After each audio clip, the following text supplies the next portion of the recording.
राधे राधे सभी को। आज मैं कान्हा जी की एक अनन्य भक्त जो उन्हें देवर मानती थी उनकी कथा सुनाती हूँ। एक लड़की थी जो कृष्ण जी की अनन्य भक्त थी। बचपन से ही भगवान कृष्ण का भजन करती थी, भक्ति करती थी। भक्ति करते करते बड़ी हो गई।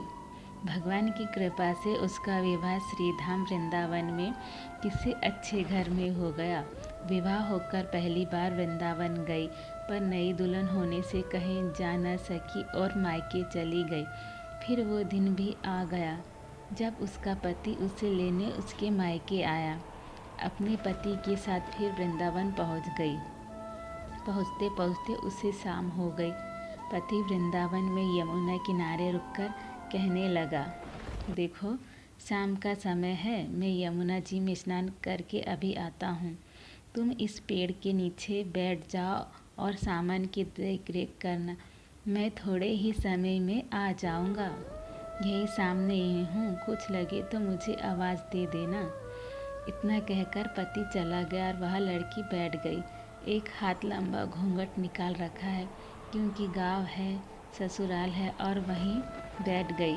मन ही मन विचार करने लगी कि देखो ठाकुर जी की कितनी कृपा है। उन्हें मैंने बचपन से भजा और उनकी कृपा से मेरा विवाह श्रीधाम वृंदावन में हो गया। मैं इतने वर्षों से ठाकुर जी को मानती हूँ, परंतु अब तक उनसे कोई रिश्ता नहीं जोड़ा।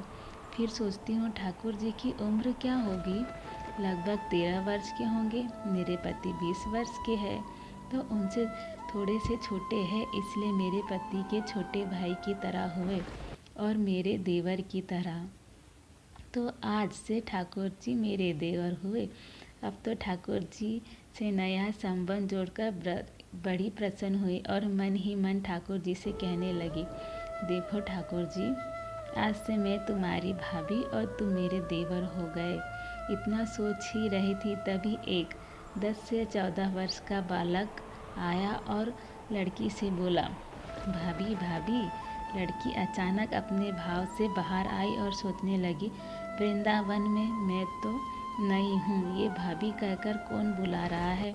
नई थी इसीलिए घूंघट उठकर नहीं देखा कि गाँव के किसी बड़े बूढ़े ने देख लिया तो बड़ी बदनामी होगी।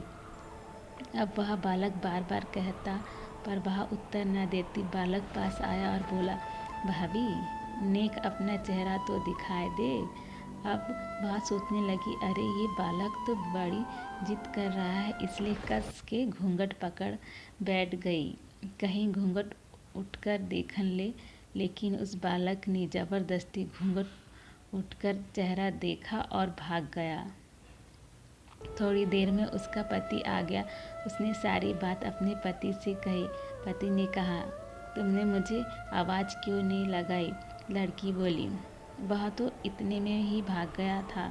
पति बोला, चिंता मत करो, वृंदावन बड़ा थोड़े ही है। कभी किसी गली में खेलता मिल गया तो हड्डी पसली एक कर दूंगा, फिर कहीं भी ऐसा नहीं कर सकेगा। तुम्हें जहाँ भी देखे मुझे ज़रूर बताना।